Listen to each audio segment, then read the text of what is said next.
Okay, hello everybody. Welcome to our second, I think it's our second to last class. So let's get started. We have, let's see, somebody needs to take attendance today, so they will pass around the response code eventually. And yeah, I will post the attendance code now. now? Yeah, one for now and one for later. Okay, great. Yeah, thank you. Okay, so while she's doing that, I will share my screen.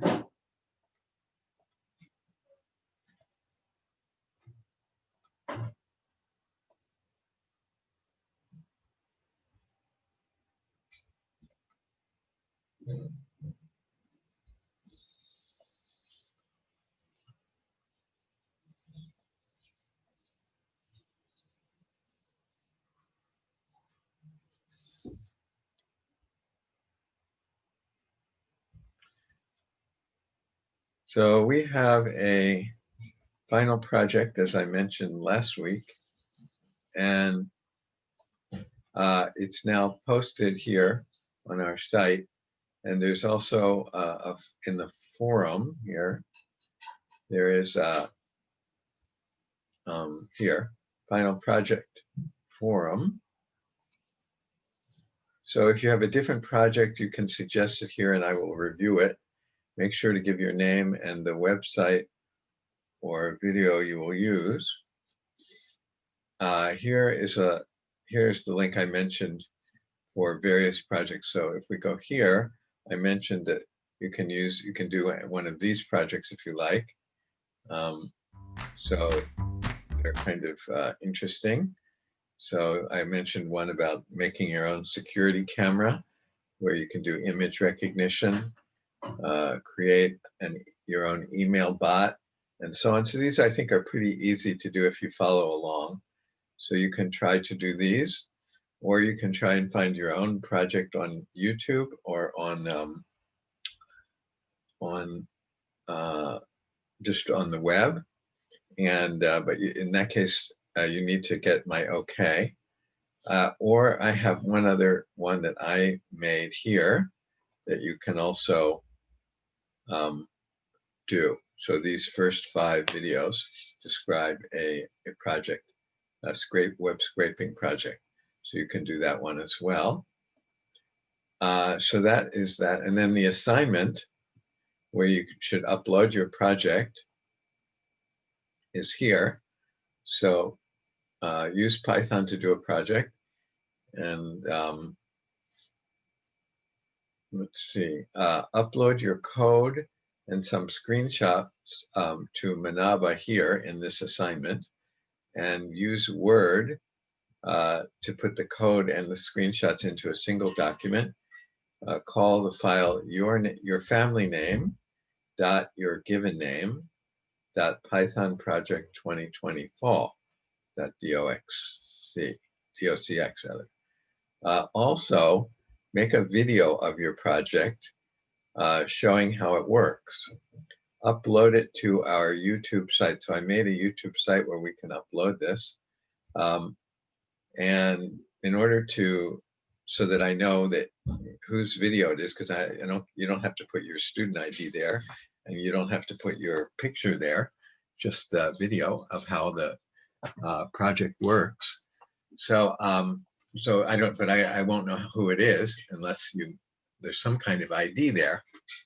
So you can just make up an ID, some number or something, and show it in the video, and then also upload it to this final project, both to this document and also just to the project. It's just to this Manaba.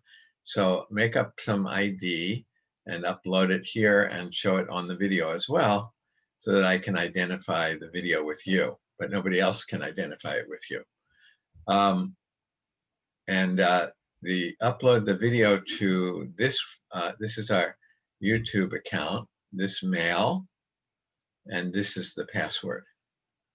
So you can, and the way, I'll show you how to do that now. I'll show you how to make up how to make a video right now. Now, if you have a Mac, I think you have a way to record your screen, but on Windows it doesn't come for free.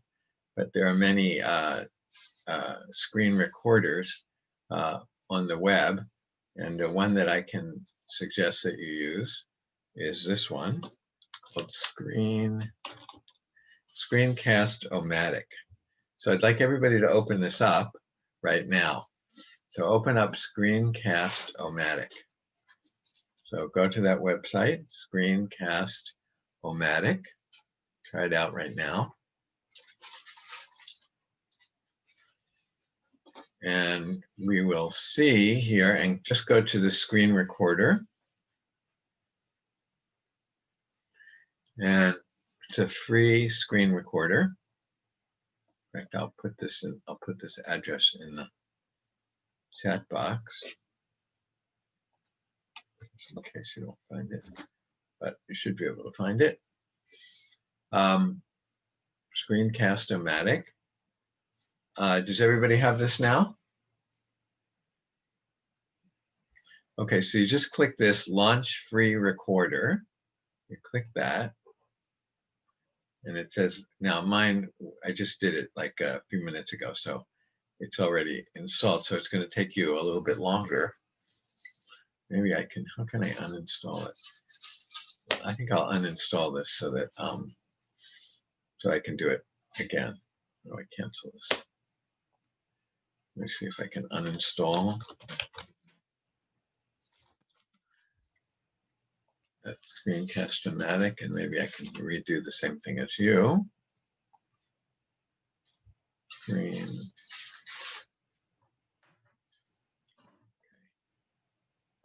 Okay, I'll try it again. So I have the same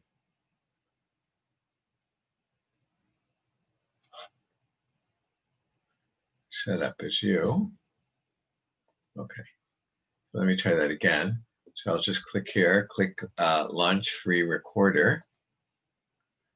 So it says loading. And it gives me this thing. I guess this seems a little different than the first time, but anyway.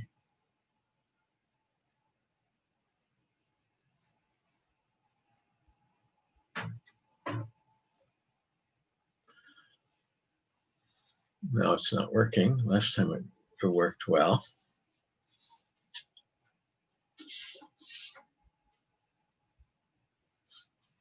Okay, I'll try download. It's not working as well as last time. Okay, and click open or whatever, however you do it.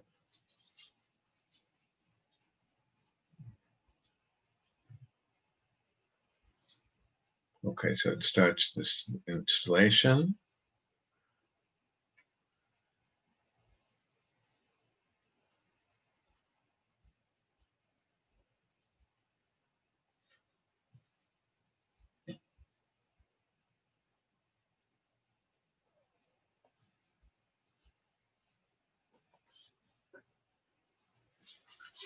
Okay, and now maybe setting up, updating.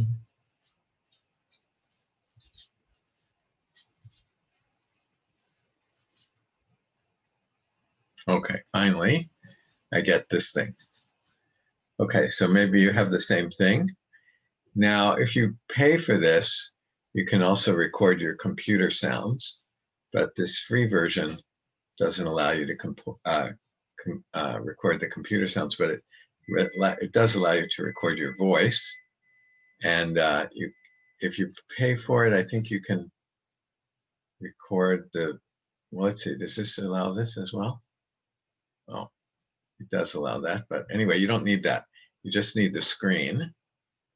And the maximum time they allow for the free version is 15 minutes, which is definitely long enough. And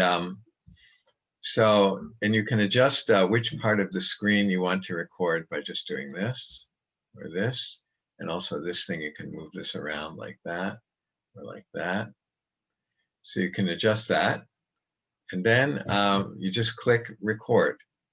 and it will start recording your screen. Then you can start showing the application that you built, or the project that you built using Python. So you can show your Python code, you can run it and show what happens. So you just click record here, and let's see what happens. So it goes 3, 2, 1, go. So now I'm recording my screen.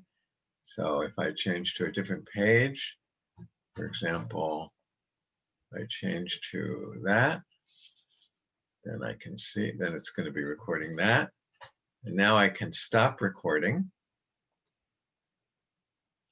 And now I can click done here.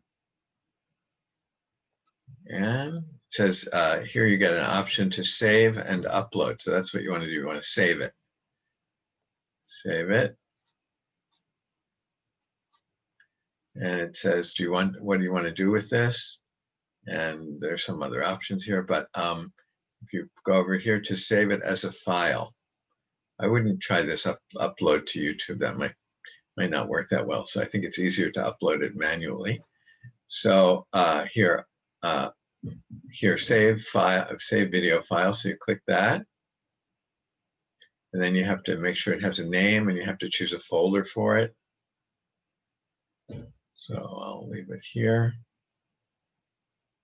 No, I'll leave it somewhere else.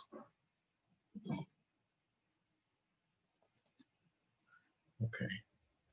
So I'll save, click OK. And now I have, I think if it's longer, it'll take a while. But, oh, sorry, now I click publish. And now it was very short, so it doesn't take long to publish it or finish it. And then here, you have the option to go to the folder where it is, or copy the path. But anyway, you can go to the folder. And then here's the recording, and you can just click on it, and you can see go. So now I'm recording my screen. So if I change to a different page, for example, I change to that. Okay, so you can see that you've recorded it. So you can do that to make the screen recording. And then you can go to our YouTube page, which is, as I said, we have the address here, or I'm sorry, the account number here. So you have to, I don't know, I guess you have to log in with this Gmail into YouTube and this password. I think I did that already. Let's see, did I do that? Yeah, here. I did that already. Okay. So then once you're into this YouTube account, you can just click up here and click upload video. So then you click upload the video, and you can go. What happened? Let me try that again. Upload video. Well, okay, maybe I have to do this. I don't know. Use your name. Use a custom name. Okay, so just use this, I guess.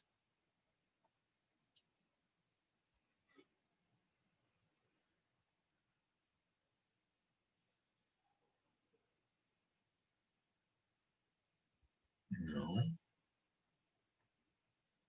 Okay, set up later. Okay, let me try it again. Right here, upload video.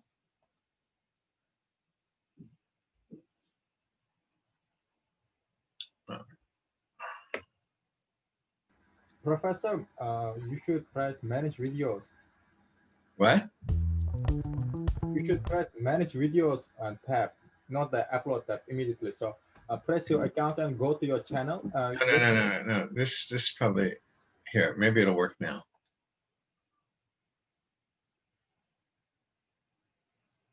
Why does it keep doing this? Learn more. How are you? Huh. Not letting me do it yet. Hold on. Maybe, I don't know what they want me to do here. Let's see. What is this? Why do I have to do this? Try it again.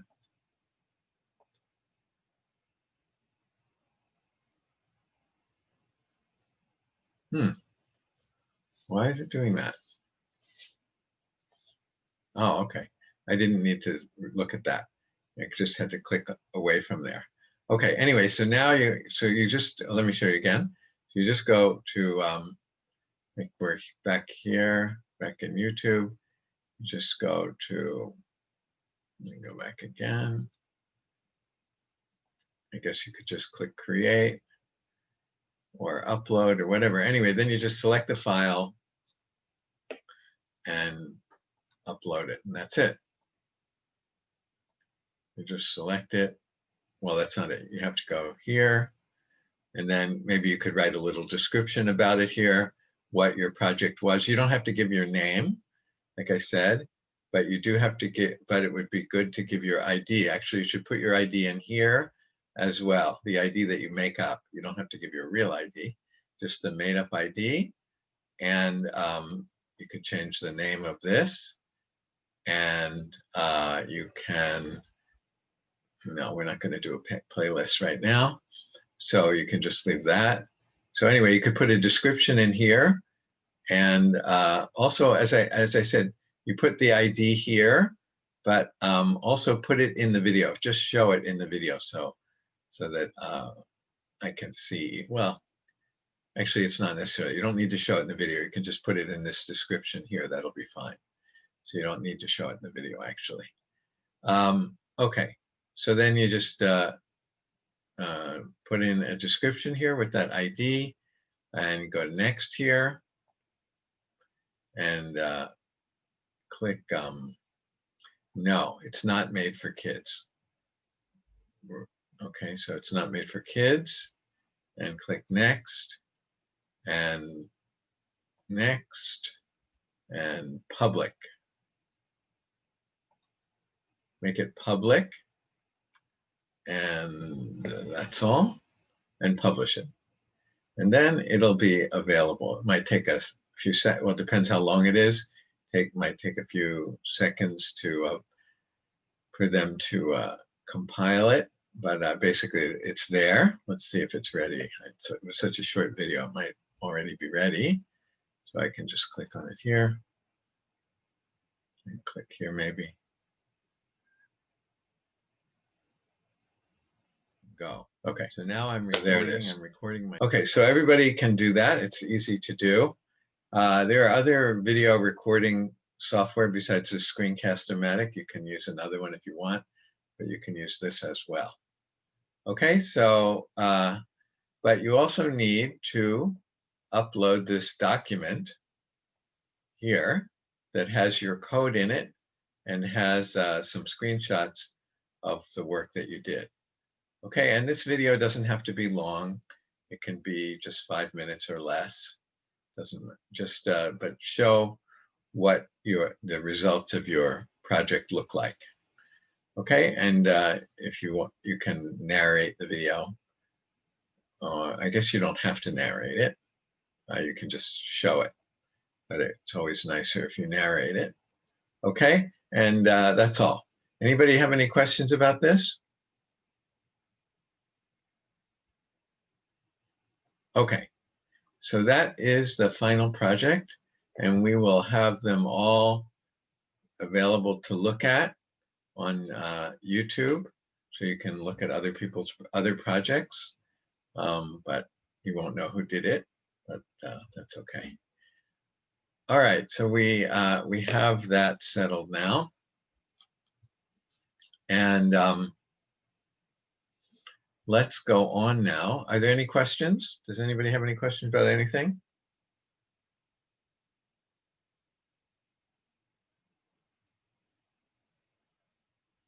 Okay, so let's go on to this W3 schools again. And let's go and check this topic called Python classes and objects here. So this is kind of my favorite subject in Python. because it helps you to sort of understand how like a lot of the things that you're doing, but you're not quite clear where they come from. This sort of helps to understand some basic things that we've actually been using, but we haven't understood exactly how they were constructed. So this kind of helps us to understand that. So this is called Python classes and objects. So it says Python is an object-oriented programming language. Object-oriented programming. It means that's often shortened to OOP. Almost everything in Python is an object when it's with its properties and methods. So let's see, they don't explain that yet. So a class is like an object constructor. That's not very clear, is it? An object constructor, or a blueprint for creating objects. So still not very clear here what they're talking about. Okay, anyway, let's see. To create a class, use the keyword class. Okay, so let's try that. Maybe what should we use here? Let's go back. Should we use PyCharm or should we use IDLE? I guess I'm happiest right now with IDLE, so I'll just use that. IDLE.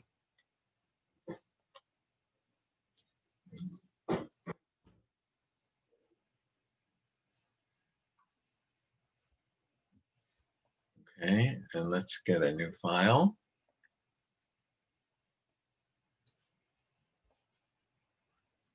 Okay, and let's create a class. So everybody try this out. Type CLASS. Now we've created functions. In that case, we did DEF, right? And then we would have like my function, and we would have that, and then we'd hit return, and it would automatically indent for us, and we would continue. But we're not going to do that. We're going to create what's called a class. So we type CLASS, and my class. Now it's standard to make the name of the class start with a capital letter. So here they made it start with capital M. So you don't have to do that, but it's standard to do that. So it's convention. So my class, and hit the return key, and it again, it automatically indents, and we can do X equals 5 like they did. Okay, and now we can run it. Run the module, we have to name it.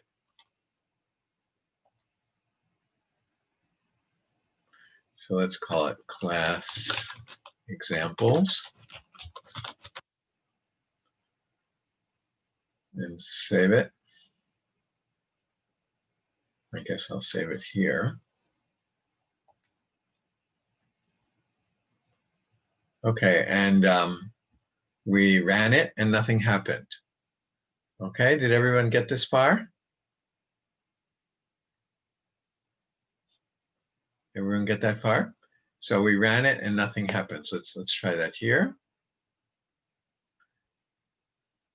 Okay, sorry, we forgot. I guess there was another part to it.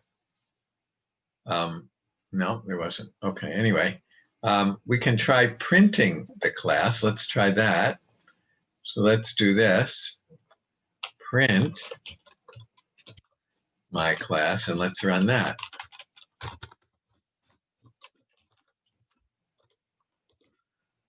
Okay, and let's run that.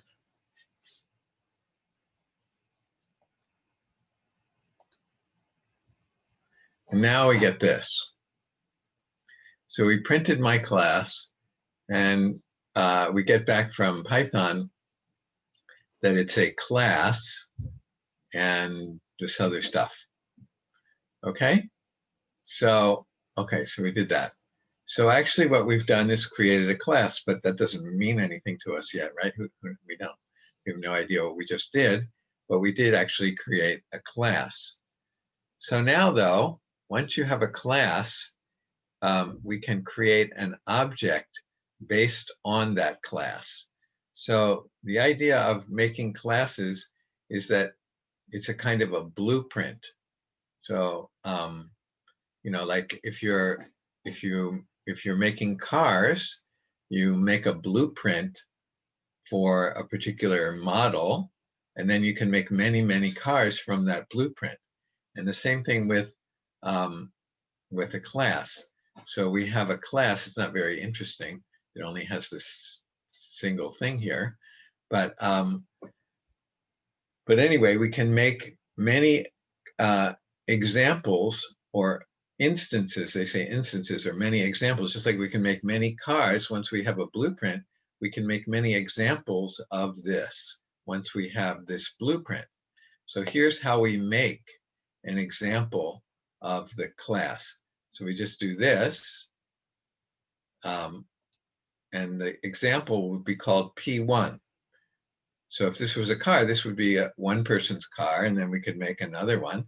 We might call it P2. That would be another person's car, and so on. And they would all be kind of copies of each other. So let's try that. So let's try making an example of this class by doing P1 equals my class and open and close brackets like that. So, and then let's print it. Print P1. I'm sorry, print P1 dot X. So let's try that.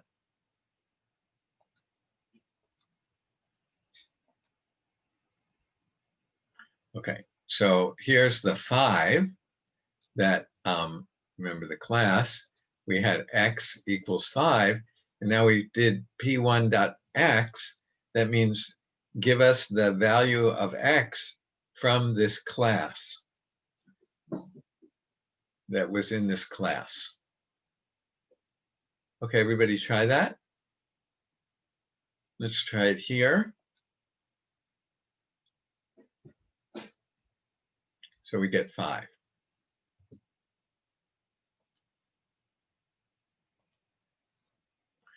Okay, so we have a little practice now. It still doesn't seem like we're really doing anything interesting or anything useful yet, but we had a little bit of practice.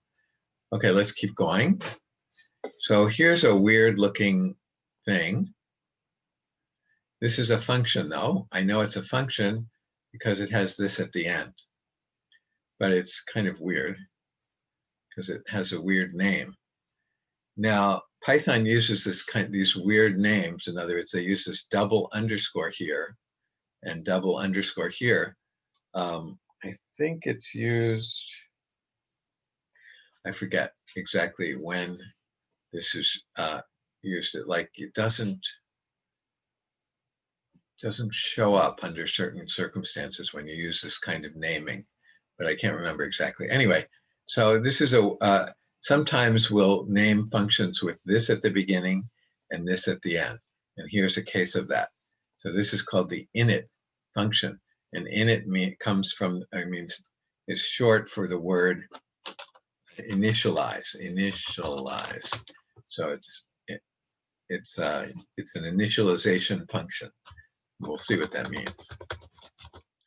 Okay, so anyways, there's this function, the init function.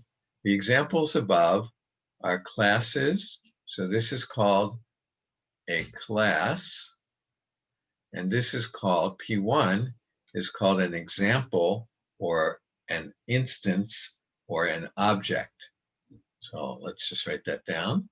P1, let's see, I'll write it like this, print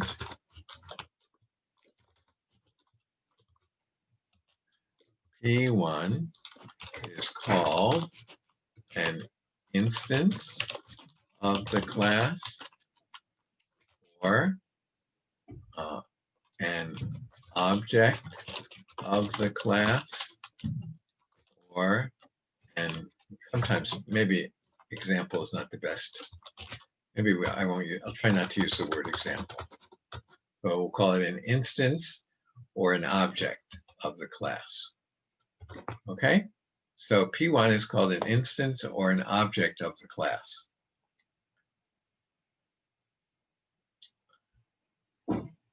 So the examples above are classes and objects in their simplest form, and they're not really useful in real life applications. To understand the meaning of classes, we have to understand the built-in init function. So, okay, all classes have a function called init, which is always executed when the class is being initiated, or when we create an instance of the class like this. Actually, that init function is being run.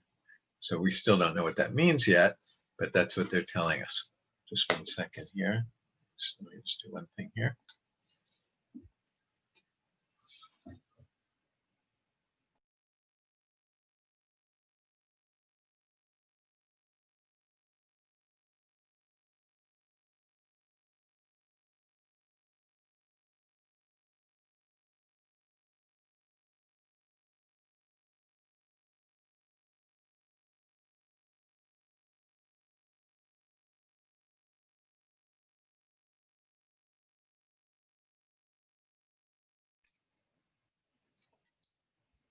Okay, so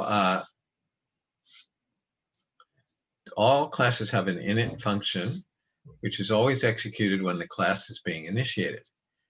Use the init function to assign values to object properties or other operations that are necessary to do when the object is being created or initialized. So that's not very clear either. Okay, so anyway, but let's see what they're talking about. Create a class named person and use the init function to assign values for name and age. Okay, so let's try this. Let's try and make a person class. How do we do that? We have to use the class keyword. And then it's better if we make it a capital P. So we'll do that, class person. And now we're going to define this init function. So let's try that. So it has to have 2 underscores, then init, then 2 more underscores.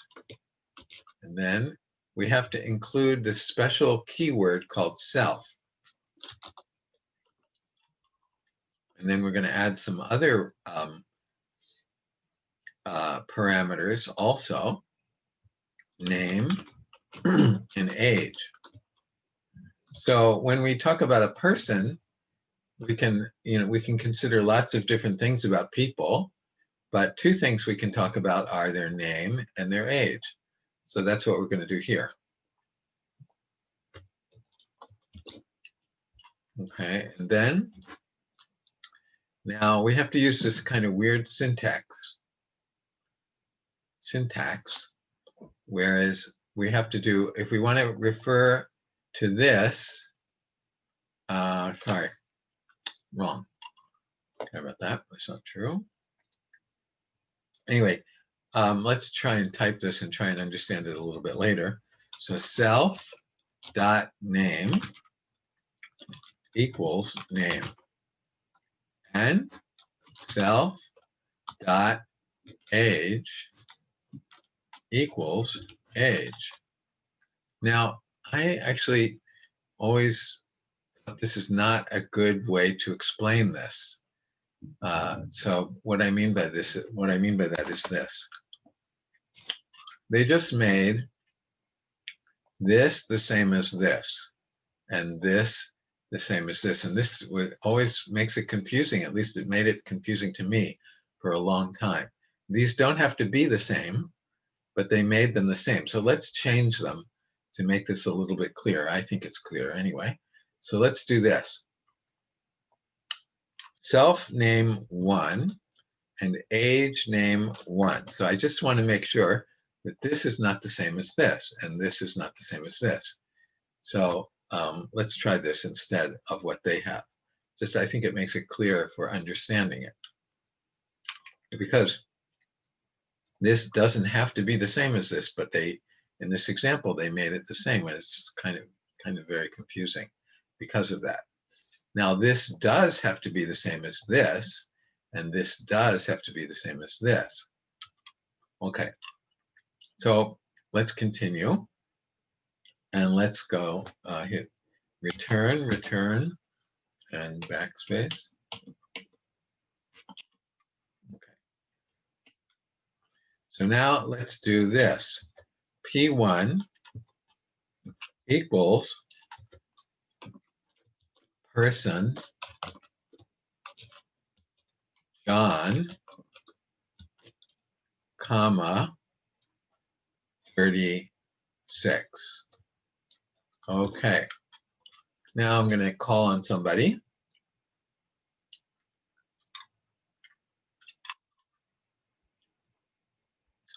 Let me call on somebody. I'm tired of hearing myself talk.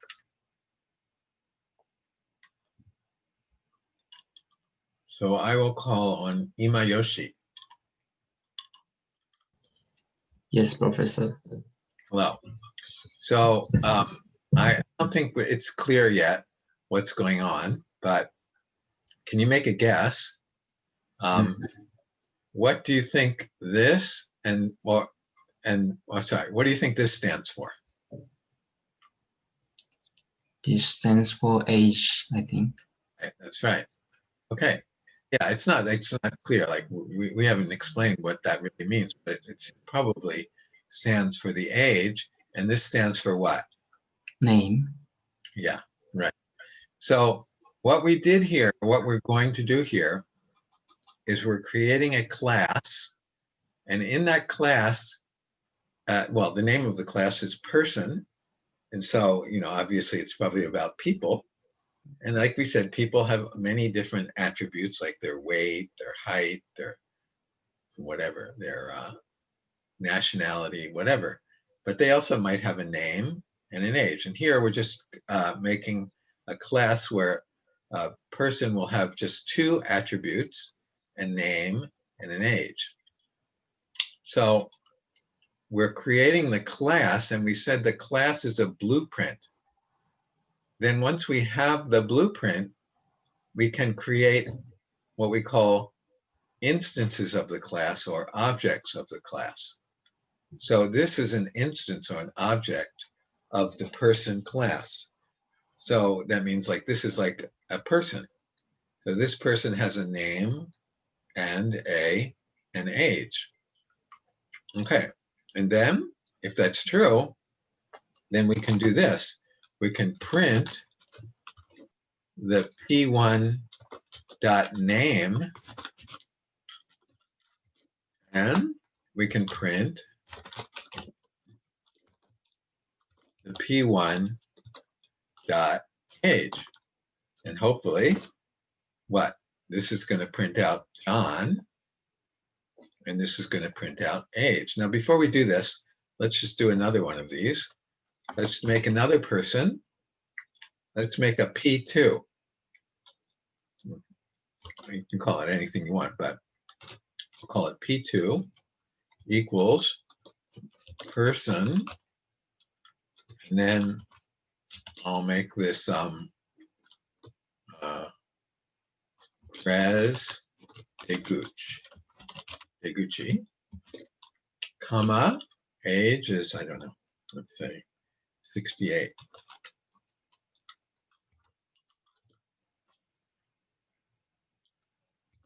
Okay, and then we can do one more. We can do print P2 dot name. Okay, so what we did is we created one instance of the person class. We called it P1, and it has a name and an age. And then we created another instance of the person class we called P2, and it has a name and an age. And we're printing out some of this. So let's try it.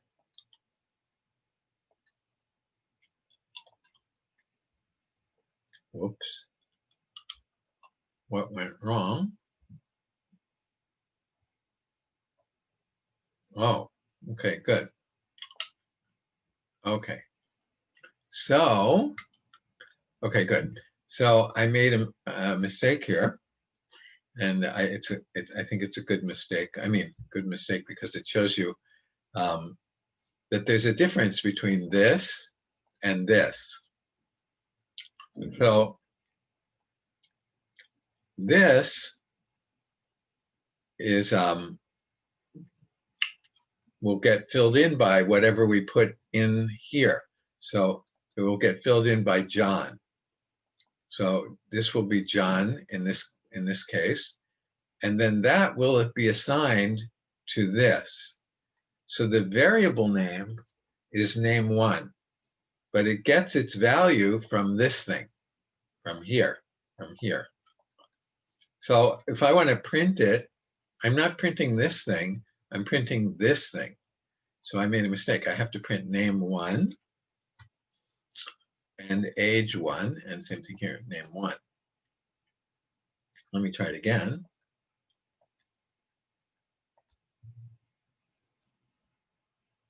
Okay.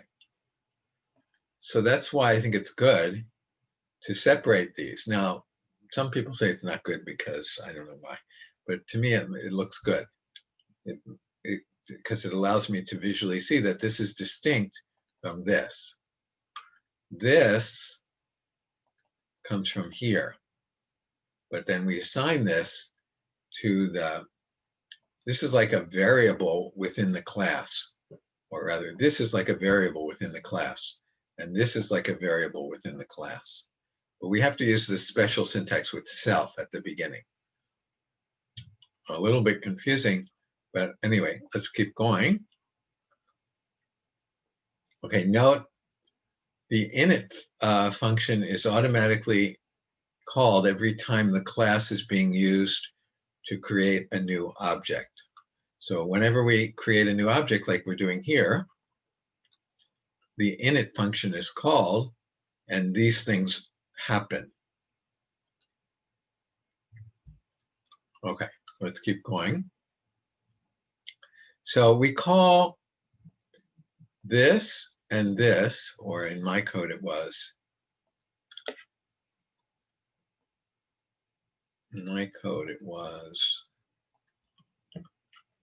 this and this, we call them variables of the class. Variables of the class. So this class has two variables. But actually, we don't call them variables, usually we call them fields. Because they're defined within a class, then we don't always use the word variable. We usually use the word field, just to distinguish. So if you hear the word field, you know that the variable, you're talking about a variable, but it's within a class as opposed to just a regular variable. And the same thing, we can add functions inside here as well. Well, actually, this is a function here, but we can add other functions inside the class definition as well. And in that case, they're not called functions, actually, they're called methods.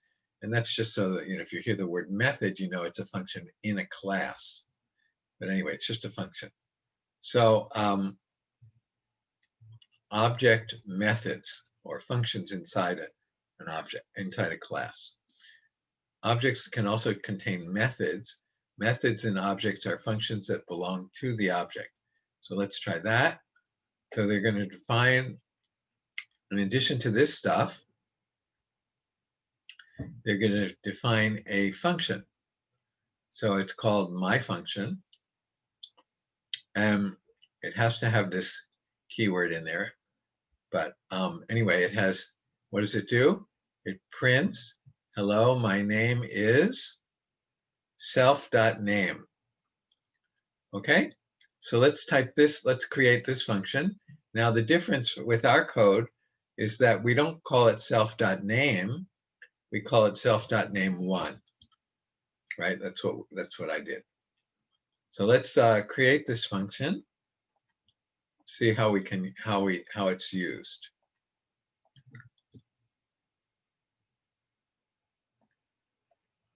Okay, so we have to go back here, maybe, or go in here actually. And let's create, you have to do it at the, lined up at the right place. DEF, my FUNC. You have to have self in there. And print. And then you can have some string.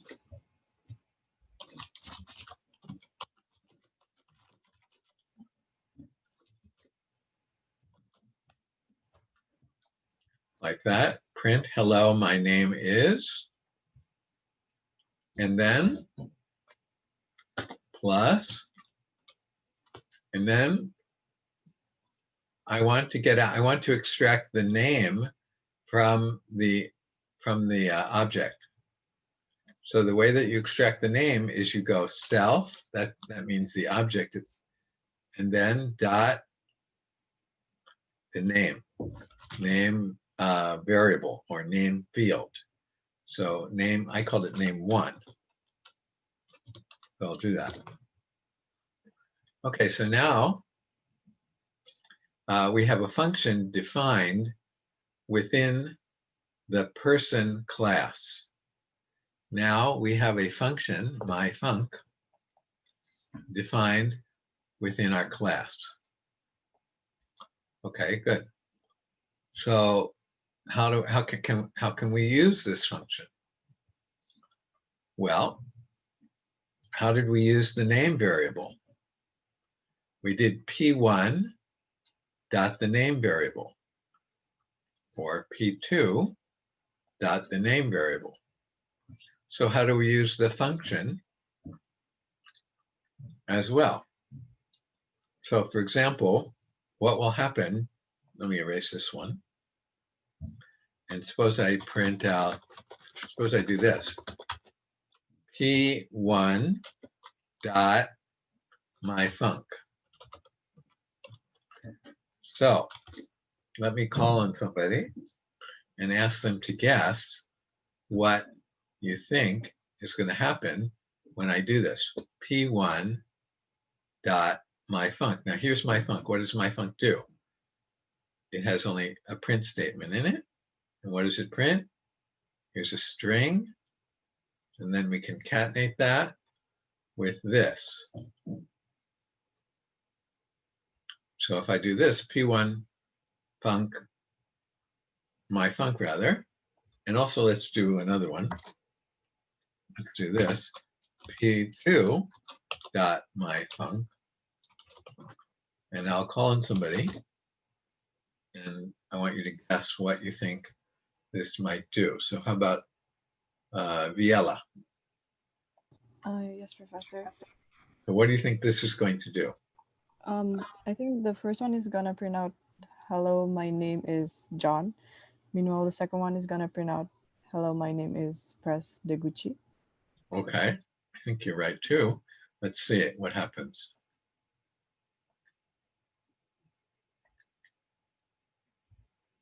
Okay, so myfunc, what we did is we called myfunc from the P1 object. So P1, the P1 object has a name of John. So when we print it out, I'm sorry, when we run myfunc, it says, hello, my name is, and then it gets the value from P1. And P1 has a name of John. And then if we do it with, on the P2 object, its name, it has a name value of President Deguchi. So it says, hello, my name is President Deguchi. Okay? Any questions about this? Okay, let's keep going. Okay, now here's this mysterious self parameter. The self parameter is a reference to the current instance of the class. So what does that mean? So we created two instances of this person class, P1 and P2. Where's P2? P2. Okay, so P1 has every instance of the person class has to have a name and an age. And P1 has a name and age of John and 36. And P2 has a name and age of President Deguchi and 68. Okay? So every instance has to have that. Now it says the self parameter is a reference to the current instance of the class. So what is the current instance here? Here. The current instance is this instance. And so if we refer to self, we're talking about the if we refer to self, which we are doing when we run my function, my func, when we run my func, we are referring to self, but which self? It refers to an object, and in this case, the P1 object. So that's what it's really doing P1 dot name one here, or it's really doing here P2 dot name. So the self refers to this instance or this instance. The self parameter is a reference to the current instance of the class and is used to access variables that belong to the class.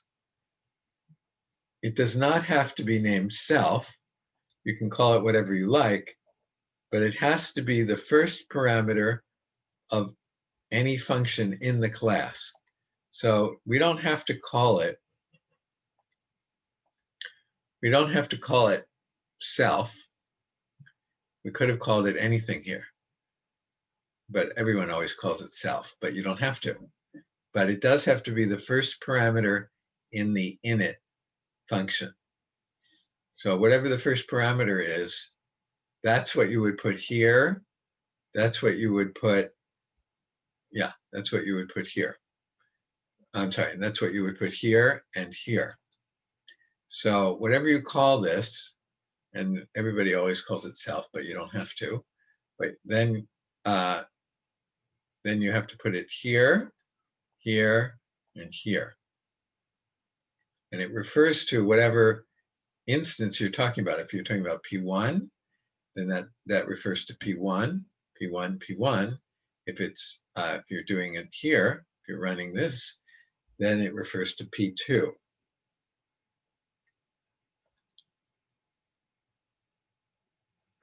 Okay, let's look at this.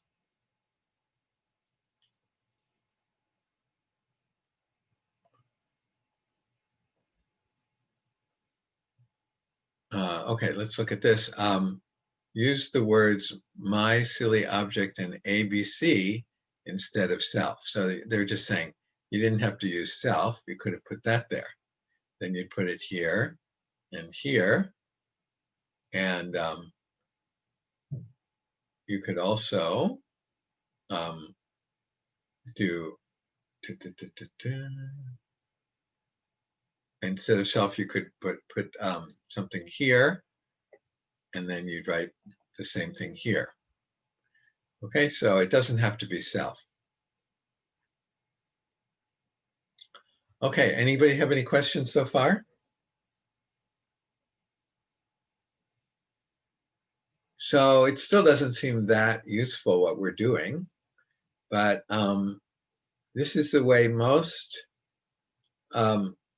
whenever you see basically in almost always, whenever you see the dot notation here, that means that this is an instance and this is a field, or it's also called a property of the instance. Or it could be a function. If we have this, obviously it's not a field, it's a function, or we call it a method. So whenever you see the dot though, you know that probably in the background, you're talking about objects and methods, or objects and fields. So here we see the dot. So probably this is an object and this is a field. So that's why it's useful to understand this. Even if you're not writing your own classes, most of what you see in Python has been written in classes. And so now you can understand that structure. Okay, let's keep going. You can modify properties on, okay, sorry, this is called, I call this a field, but you can also call it a property. And here they're calling it a property. So I called this a field. I'm sorry, I called this a field, but it can also be called a property. So property, the age property, or the name property. So going back up to here, the name and the age property. Okay, actually, sorry, it's here, the name and the age property. Remember, this doesn't have to equal this. This doesn't have to equal this. This does have to equal this. This does have to be the same as this, but this doesn't have to be the same as this. Sorry. This doesn't have to be the same as that. This is called the property. This is called the property. This is called the field or the property. This is called the field or the property. Okay? So now they're saying you can modify properties of an object. Now remember, there's a difference between an object and a class, right? The class is the blueprint. Here's the blueprint, but we don't have any objects until we create one like this. Person John 36. Now this is an object, one object. And we also did P2, was a different object, okay? So going back to here, we can modify properties on objects like this. So we can change P1's age to 40. So I can try that here. Let's try.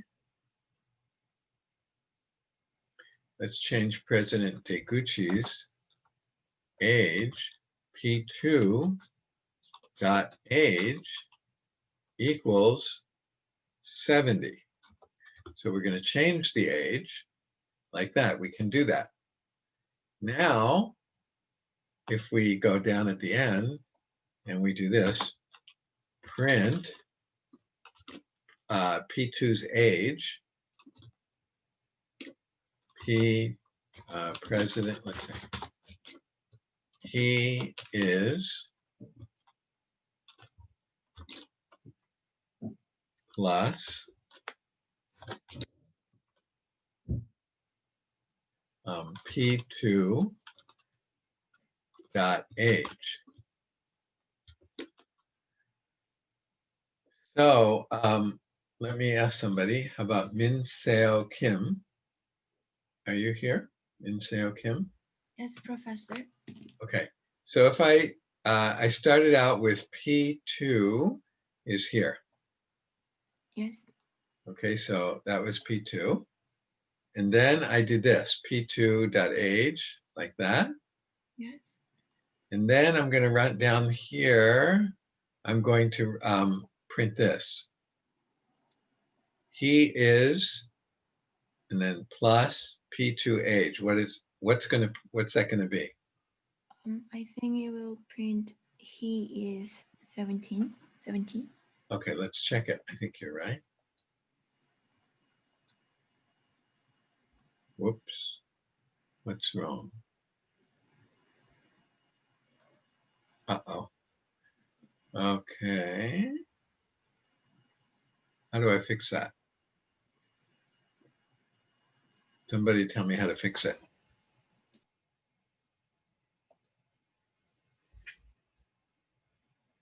I think I have to do something like this. What is it that you have to do? I forget. Maybe this. Does that work? Let's try it.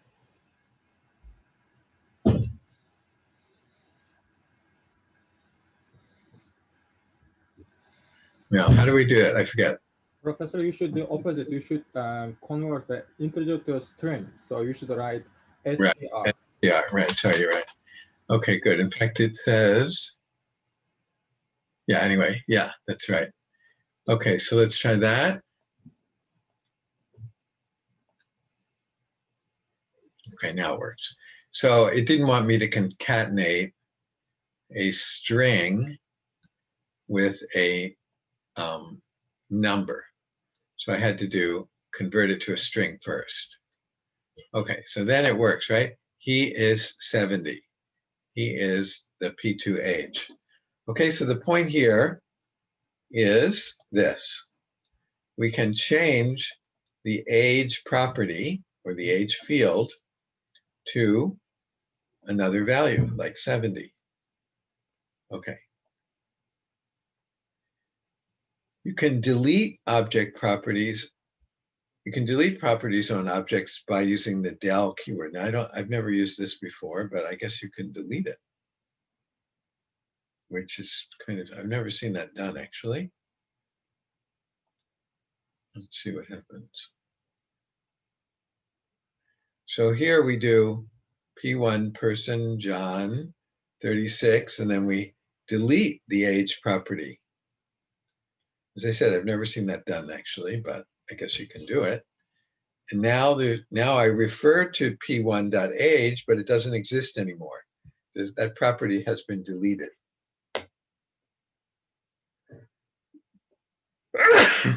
Sorry. Sorry about that. Okay. Anyway, so, okay, so we could delete that property.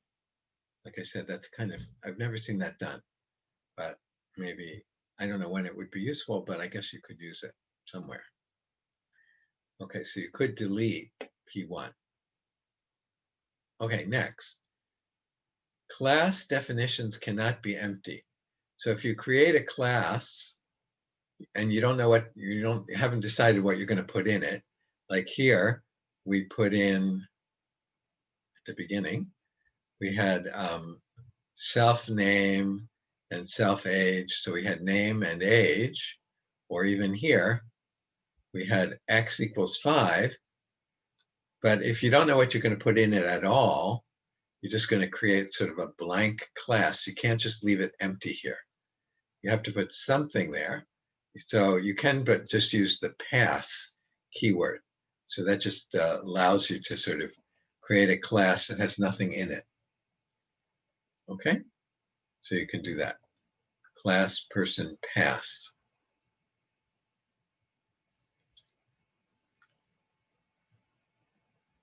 Okay, let's keep going.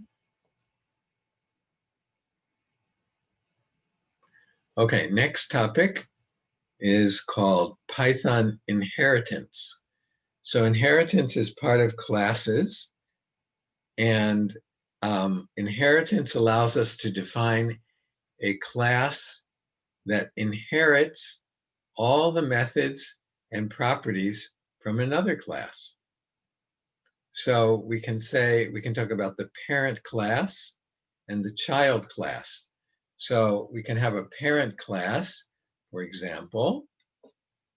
We have a class here. We created a class called person. I'm sorry, here, where was it? Here, we created a class called person. Now we could create, and we could call that the parent class. And then we could create another class which inherits all the functions and all the properties of the person class. So you might say, well, why do we want to do that? Well, let's see why we might want to do that. But we could do it. So let's see what they mean though. So that if we create a new class that inherits everything from here, we will call that kind of class a child class. Okay, let's see what they're talking about. So here we have the person class. And now we have a different definition. So we have a first name and the last name as two properties. And that's defined within the init function. And we have a print name function, or we call it a method, because it's defined within the class. So we have a print name. I'll call it a function, but I shouldn't. I should call it a method. And what does it do? It prints self dot first name, comma, self dot last. I guess the comma doesn't. Yeah, right. Does show up. Self dot last name. Okay. So let's see what happens. So here, this is a slightly different definition than before, right? This is a different definition of the person class than we had before, because it has a first name and a last name and a different function here, or a different method. Anyway, so let's try and create an instance of this new person class. So we have to fill in the first name and the last name.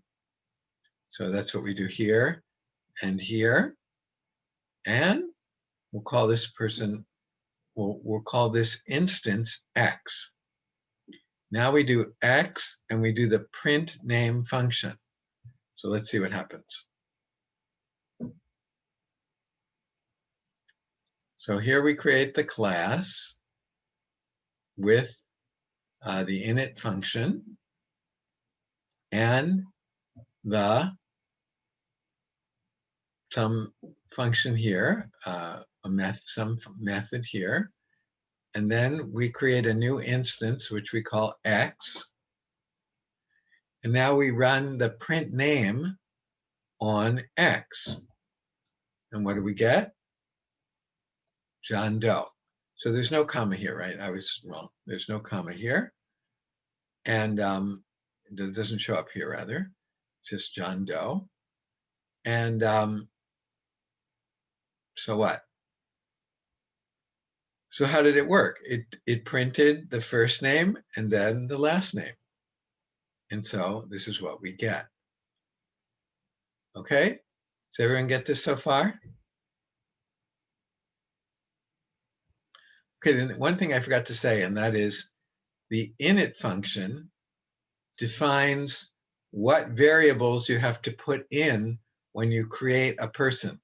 So here we're creating a person. What variables do we have to fill in? We have to fill in this one and this one.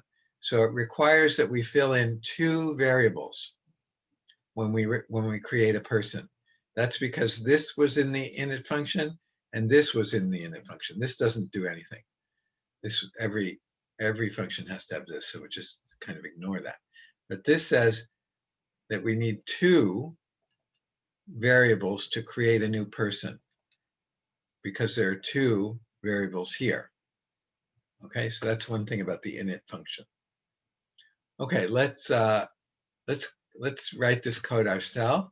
So let's go back to our, let's change our definition of our class to this. So let's change it to self first name and self last name. And this is going to be called F name, and this is going to be called L name.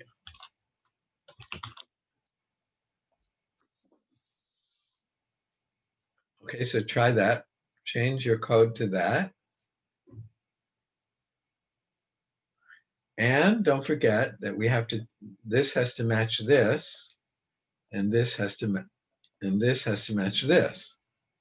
So that is, this has to be F name, and this has to be L name.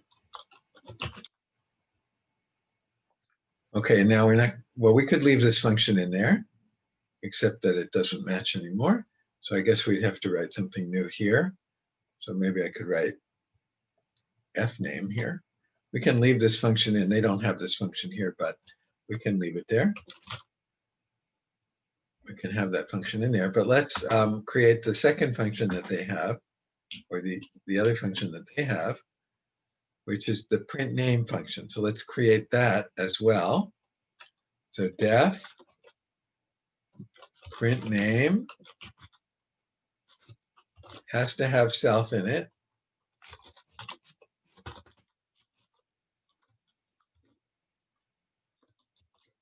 Colon. And print self.firstname,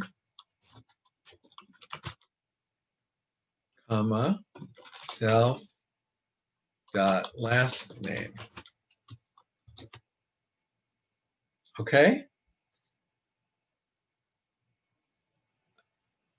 Okay. Now let's create a person. Now, maybe, is this going to work? No, this stuff isn't going to work, is it? I don't think so. Anyway, let's just get rid of this stuff. So we have the class like that. And now let's do what they did. X equals person. And then we have to fill in two arguments because the init function has these two. Self doesn't count. So we're going to call it John.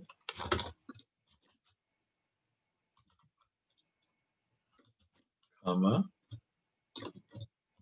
Joe.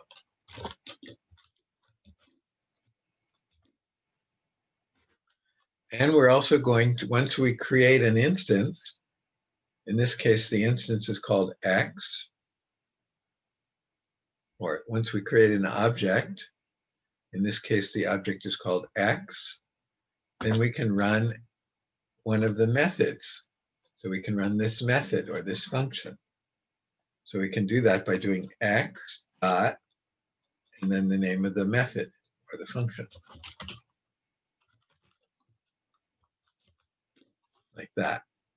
Okay, let's see if it works.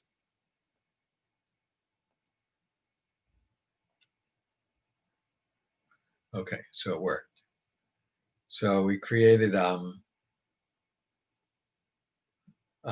Doe here. Okay, everyone following this so far? Professor? Okay, let's keep going. Yes?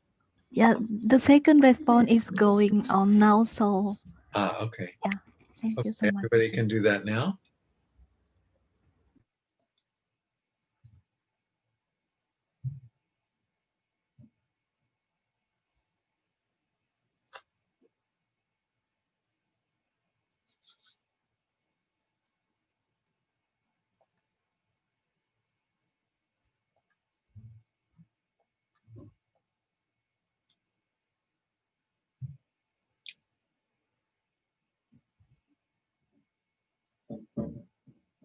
Okay. So let's, so anyway, but they're still trying to tell us about this thing called a child class. So we have a parent class and this concept of a parent class and a child class, but we haven't seen what they mean yet. So now we just have this class called person, right? Let's see it again. So we have this class called person, and it has some stuff in it, this stuff, right? Okay, now what does this have to do with child and parent class? Well, not clear yet. Okay, so now they say, create a child class. Well, not clear what that means yet. To create a class that inherits the functionality from another class, send the parent class as a parameter when creating the child class. Okay, that's not very clear, but they say you can do this.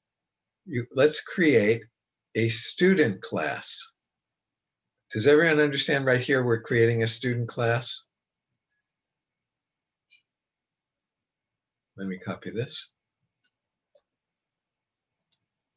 Does everyone understand that if I put this, or put it this way, like that, does everyone agree that now I'm going to create a student class?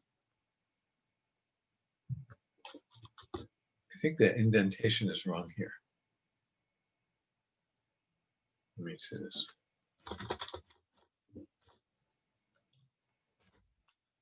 Maybe it was okay. Okay, does everyone understand that I'm creating a student class here? Does everyone get that? And what is this class going to do, student class? What is it going to do? Let me ask somebody. How about Indre Swada? Indre Swada.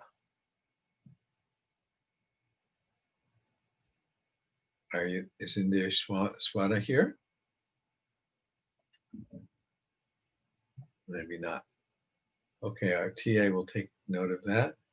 How about Morty? Yes, Professor. Okay, what is this class? What is this student class going to do?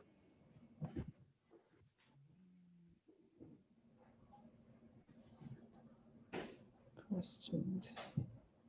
I guess it defined. What? It defined. Yeah, right. Okay, it's okay. Good. Let me ask somebody else also. Let me ask Ueda-san.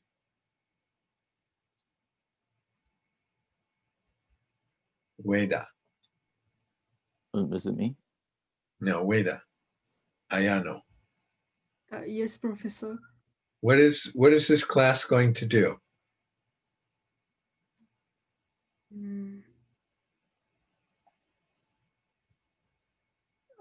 I'm not sure.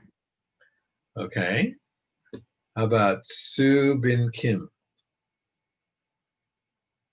Yes, Professor.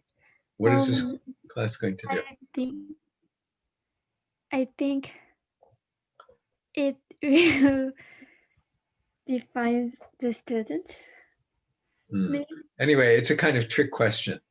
The answer is it's going to do nothing because it only has pass here, right? Right, pass means we just have an empty class. Okay, does everybody get that? So right now it's going to do 0, not going to do anything. But would you say that okay, how about Chun Ju-han, are you there? Chun Ju-han. Yes, Professor. Okay, I have a question.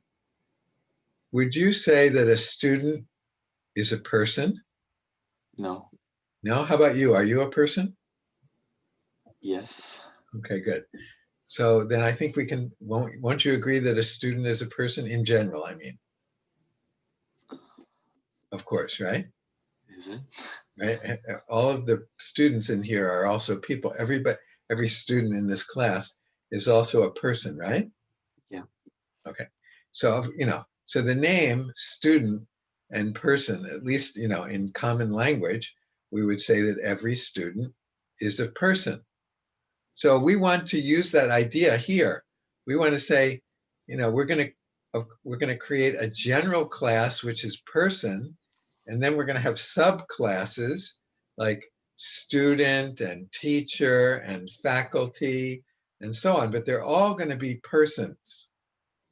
So that's the idea of parent and child class. So there's certain things that are common. There are certain things that are common to students and teachers and admin people and whatever, right? And doctors, right? There are certain things that are common to all of them. And one thing that's common is that they're all people. They're all people. So we could create first a person class, and then every one of these would inherit all the properties of people, but they would also have some special properties. Like students would have grades and teachers wouldn't have grades. But teachers would have maybe salaries, but students wouldn't have salaries, or maybe, you know what I'm saying. Or admin people might have something that teachers don't have, or teachers might have something that admin don't have, or students might have something that admin don't have. And doctors will have something that admin don't have, and admin will have stuff that doctors don't have. But they'll all have some things that are common, and we could define a class called person and write all the stuff that every student, teacher, admin, doctor, they all have these things in common. So that's the idea of creating a parent and child class. So we could write a person as the parent class, and these would be children classes of the person parent class. Okay, so that's the idea. So what we can do in Python, if you want to do something like that, you would say, okay, student will inherit all of the stuff in the person class. The way you do that is you do this, person, like that.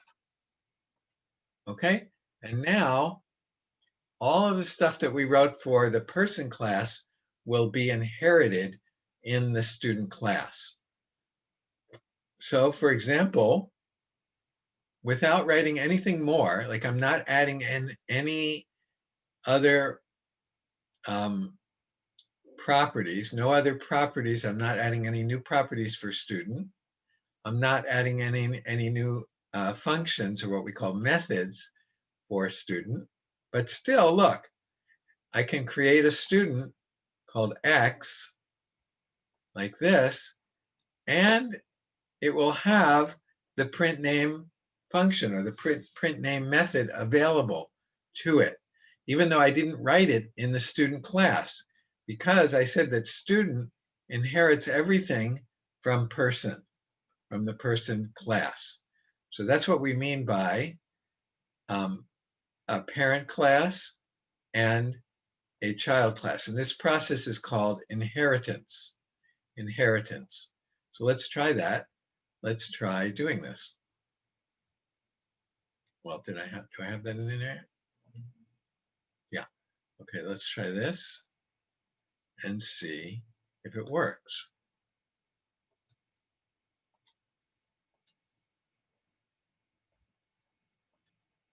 Okay, now remember, we're creating an instance of the student class, but the student class has nothing in it. But it did inherit everything from the person class. So hopefully I can call the print name method, print name function. Hopefully this will be okay. So let's see if it works.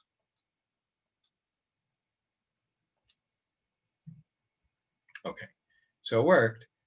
I created a student, and I was able to treat it as though it was a person, even though there's nothing, and in particular, I could call this function, this method, even though it wasn't defined in here. And that's because we said that student inherits everything from the person class. Okay? Any questions about this?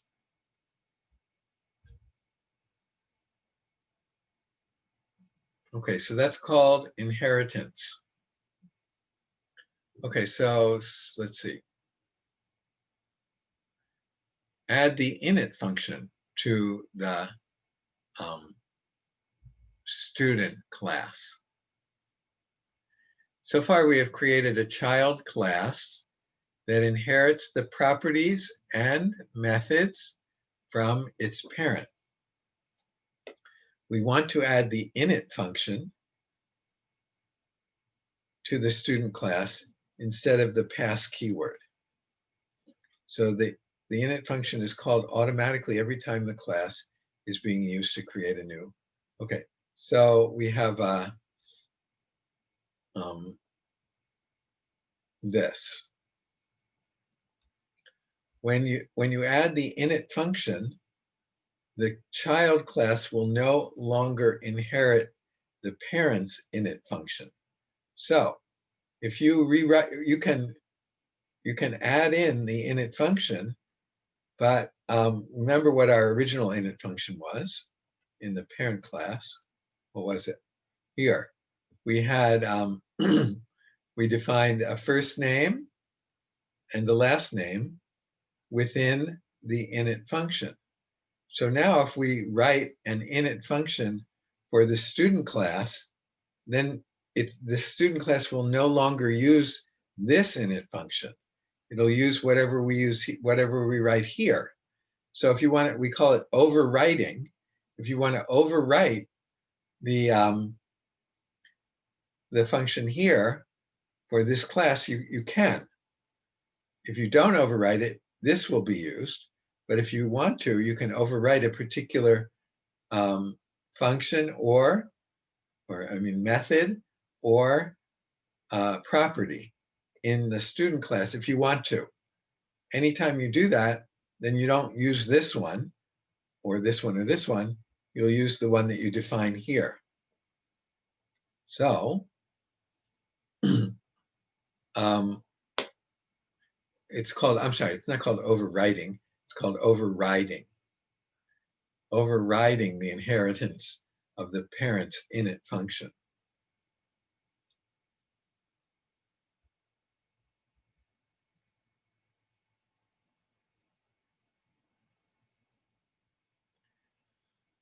So if you wanted to, I guess you could do this. No, I didn't know this, but I guess you could do this. So you have def, we're going to override it.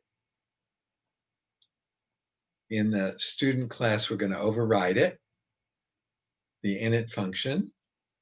And here's the definition here. But then we don't actually override it, actually.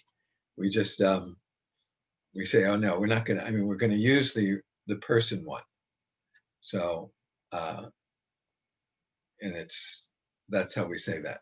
That seems a little bit odd to do that, but I guess you can do that. So you can override it, but not override it. Okay. We have successfully added the init function and kept the inheritance of the parent class. And we are ready to add functionality to the init function. Oh, I see. Okay. All right, let's keep going. Let's see, do we have still have some time? Okay. Python also has a super function that will make the child class inherit all the methods and properties from its parent. Okay. Not sure about this one either. Def init super. Okay. By using the super function, you do not have to use the name of the parent element. It will automatically inherit the methods and properties from its parent. So, okay. So let's do this. And then let's add in this super function. So it says super. And then it says use all the stuff from here. And now we can do this. Okay, let's see. Anything else here?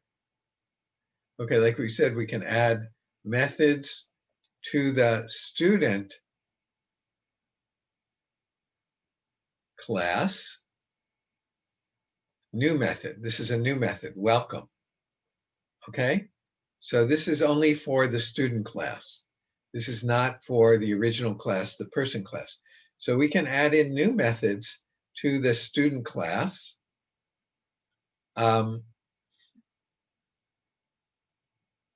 And they will be available in the student class. Okay, all right, that's about all we have time for today.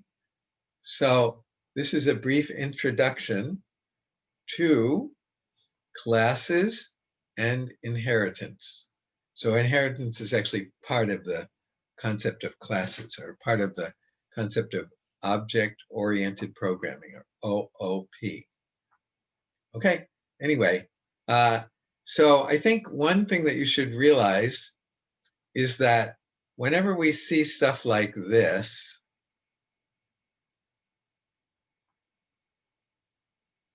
well, whenever we see stuff like this, whenever we see a syntax like this, where you have it something dot something else, it's typically you have an object, so this is an object, dot a property or a function, I should say a property or a method from the class. So this is an object of a particular class, and that class has lots of different, maybe has many different properties. That class also may have many different methods. And so when you see the syntax, you have an object of the class dot a property of the class or a method of the class. So that's what would be going on under the hood.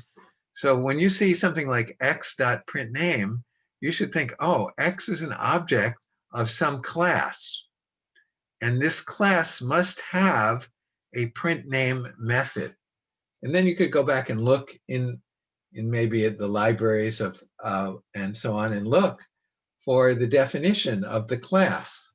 So like maybe, you know, X is an object of the student type. So you could look around in the libraries to find the definition of the student class. And you should see in there that there's a printName method in there. So in other words, you should see there's a student class, and in there's a printName method. So you could actually go through and look for that in the either in the documentation or in some of the files that are installed in Python, some of the libraries. Okay. Okay, that's all for today. So I'll assign a little bit more homework for you. Don't forget that you're going to have the final project is due, and you need to upload it to Manaba as a doc, as a Word doc, and also a short video of it to YouTube. Okay, see you next week.